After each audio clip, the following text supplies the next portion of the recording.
नमस्कार.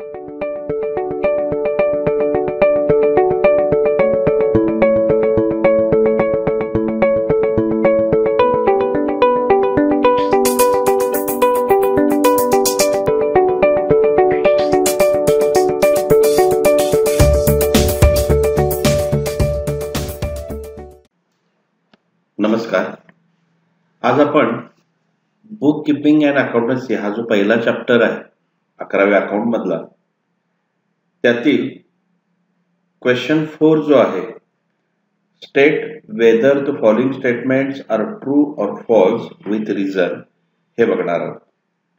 यामध्ये एकूण 10 प्रश्न दिलेले आहेत आणि ते आपल्याला ट्रू आहे की फॉल्स आहे हे कारणासहित सांगायचं आहे.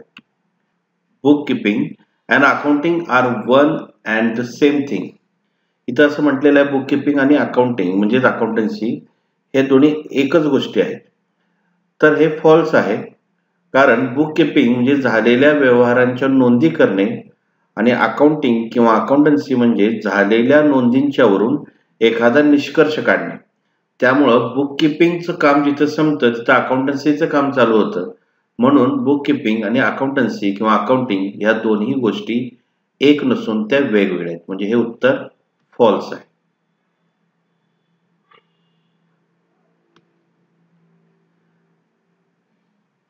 Conservatism means to follow safe side. या सिस्टीम मध्ये असं म्हटलं जातं की बिझनेस किंवा अकाउंटिंग जे केलं जातं ते सर्वात प्रथम आपला तोटा भरून काढण्यासाठी केलं जातं. म्हणून बिझनेसमध्ये जे काही ट्रान्झॅक्शन्स होतील त्या आधारावरती जो आपल्याला नफा होतो त्यातून ठराविक नफा हा वेगळा काढला जातो किंवा राखीव ठेवला जातो किंवा रिझर्व्ह ठेवला जातो, जेणेकरून भविष्यात जर आपल्याला काही तोटा होणार असेल तर त्याचा इफेक्ट आपल्या बिझनेसवरती होऊ नये. म्हणून ही जी सिस्टीम आहे ही सेफ साईड सिस्टीम असं म्हणून याला ओळखलं जातं. म्हणजेच याचं उत्तर ट्रू आहे. The double entry system is based on dual concept. Double entry system मध्ये दुहेरी पद्धतीचा वापर केलेला असतो. बघा, आपण जर बिझनेस मध्ये बघितलं की समजा आपल्याला फर्निचर घ्यायचं आहे आणि त्याची किंमत 25,000 आहे. जेव्हा हे फर्निचर आपण आपल्या बिझनेस मध्ये घेतोय तेव्हा त्याच वेळेला आपल्याकडून 25,000 रुपयाची कॅश जाते. म्हणजे थोडक्यात आपल्याकडे 25,000चं फर्निचर येतंय, म्हणजे फर्निचर मध्ये 25,000 वाढ होते, परंतु त्याच वेळेला कॅश मधून 25,000 कमी होत आहेत. याचा अर्थ एखाद्या व्यवहाराचा दुहेरी इफेक्ट आपल्याला बघायला मिळतो. त्यामुळे याचं जे उत्तर आहे ते आहे true. Bank overdraft is an asset of the business. Bank overdraft ही बिझनेसची मालमत्ता आहे असं इथं म्हटलेलं आहे. बँक ओव्हरड्राफ्ट हा ऍक्च्युली एक लोन सारखा प्रकार असतो. बँकेमध्ये ही फॅसिलिटी दिली जाते की आपल्याला 1 लाखाचा ओव्हरड्राफ्ट किंवा 2 लाखाचा ओव्हरड्राफ्ट ऑलरेडी मंजूर करून ठेवला जातो आणि त्यातील जितके पैसे तुम्ही वापराल, समजा 1 लाखाचा ओव्हरड्राफ्ट आहे आणि त्यातील 25,000 रुपये तुम्ही वापरलेले आहेत, तर ते 25,000 तुम्ही वापरल्याबद्दल त्याच्यावरचं व्याज आपल्याला भरावं लागतं. याचाच अर्थ असा आहे बँक ओव्हरड्राफ्ट हे असेट नसून बिझनेसची लायबिलिटी आहे. त्यामुळं याचं उत्तर जे आहे ते आहे false. Solvent person is a person whose assets are more than his liability. Solvent म्हणजे दिवाळखोर नसलेला. दिवाळखोर नसलेला व्यक्तीकडे त्याच्या ज्या जबाबदाऱ्या आहेत किंवा त्याची जी देणी आहेत त्याच्याही पेक्षा जास्त पैसे असतात किंवा जास्त संपत्ती असते.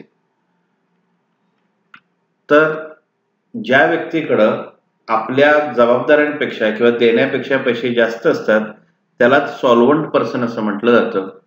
म्हणून याचं उत्तर ट्रू असं आहे. Cash discount does not appear in the books of accounts. Accounting मध्ये आपल्याला 2 पद्धतीचे डिस्काउंट बघायला मिळतात. एक आहे कॅश डिस्काउंट तर दुसरा आहे ट्रेड डिस्काउंट. आपण मार्केटमध्ये गेल्यानंतर शॉपिंग करत असताना वेगवेगळ्या ज्या ऑफर दिसतात आपल्याला, 20% सेल, 25% सेल, 30% सेल या पद्धतीच्या डिस्काउंटला ट्रेड डिस्काउंट असं म्हटलं जातं. मुळामध्ये हा डिस्काउंट ट्रेड वाढण्यासाठी म्हणजेच व्यापार वाढण्यासाठी म्हणजे सेल वाढण्यासाठी दिलेला डिस्काउंट असतो. त्यामुळं ॲक्च्युअल वस्तू खरेदी करत असताना आपल्याला माहीत असतं की आपण किती रुपयाला ती वस्तू खरेदी करत आहोत किंवा वस्तू विकत असताना आपल्याला माहीत असतं की आपण किती रुपयाला ती वस्तू विकत आहोत. त्यामुळं ट्रेड डिस्काउंट हा जो प्रकार असतो हा अकाउंटिंगमध्ये आपल्याला सेपरेट नोंदवावा लागत नाही. मात्र कॅश डिस्काउंट हा आपली कॅश लवकरात लवकर वसूल व्हावी यासाठी दिलेला असतो. त्यामुळे कॅश डिस्काउंट आपल्याला बुक्स ऑफ अकाउंट्समध्ये सेपरेट नोंदवावा लागतो. परंतु इथं जे म्हटलेलं आहे की cash discount does not appear in the books of accounts हे फॉल्स आहे, कारण कॅश डिस्काउंट बुक्स ऑफ अकाउंट्समध्ये नोंदवला जातो. A transaction is concerned with money or money's worth. व्यवहार हा पैशासाठी किंवा पैशाच्या किमतीसाठी केला जातो. बिझनेसमध्ये जेवढे काही व्यवहार होतात यामध्ये एकतर पैशाची देवाणघेवाण होते किंवा तेवढी किंमत असलेल्या वस्तूची देवाणघेवाण होते. आणि पैशाच्या किंवा वस्तूच्या देवाणघेवाणीलाच बिझनेसमध्ये ट्रान्झॅक्शन असं म्हटलं जातं. त्यामुळं याचं उत्तर ट्रू असं आहे. Accounting is the language of business. जेव्हा एखाद्या बिझनेसचं आपण अकाउंटिंग करतो तेव्हा आपल्याला काय काय समजतं बघा. एकूण आपण परचेस किती केलेला आहे, आपण सेल किती केलेला आहे, आपण आपल्या बिझनेसमध्ये एकूण एक्सपेन्सेस किती झालेले आहेत, आपल्या बिझनेसमध्ये आपल्याला इन्कम किती झालेला आहे, आपल्या बिझनेसच्या लॅबिलिटीज कोणकोणत्या आहेत, त्याचबरोबर आपल्या बिझनेसच्या असेट्स म्हणजे मालमत्ता कोणकोणत्या आहेत. थोडक्यात अकाउंटिंगमुळं आपल्याला बिझनेसमधील बऱ्याच गोष्टी कळतात. त्यामुळे accounting is the language of business. याचं उत्तर ट्रू असं आहे. In civilisation accounting was done by owners. ज्याचा बिझनेस आहे तोच अकाउंटिंग करतो असं या वाक्याचा अर्थ आहे. परंतु ज्याचा बिझनेस आहे तो बऱ्याच वेळेला मॅनेजमेंट मध्ये इन्व्हॉल्व असतो. बिझनेसचं अकाउंटिंग हे अकाउंटंट किंवा त्या बिझनेसनं नेमून दिलेली व्यक्ती करत असते. त्यामुळे याचं उत्तर फॉल्स असं आहे. Bookkeeping is useful to find out all the tax liability.